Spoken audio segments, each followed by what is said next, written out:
ஏன் ரொம்ப டென்ஷனா இருக்கீங்க? குழந்தைக்கு உடம்பு சரியில்லைப்பா, 2 நாளா ஜுரம். அதுதான் சாமியார் கிட்ட கூட்டிகிட்டு போய் மந்திரிக்கலான்ட்டு போறேன்.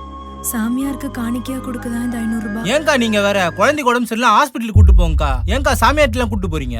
இல்லப்பா, இந்த சாமியார் கிட்ட கூட்டிட்டு போய் மந்திரிச்சா சீக்கிரமா ஜுரம் சரியாகும்னு சொன்னாங்க. எந்த காலத்துலக்கா இருக்கீங்க? இந்த மாதிரி ஆட்களை இன்னுமா நம்பிட்டு இருக்கீங்க? வாங்கக்கா ஹாஸ்பிட்டல் போலாம்.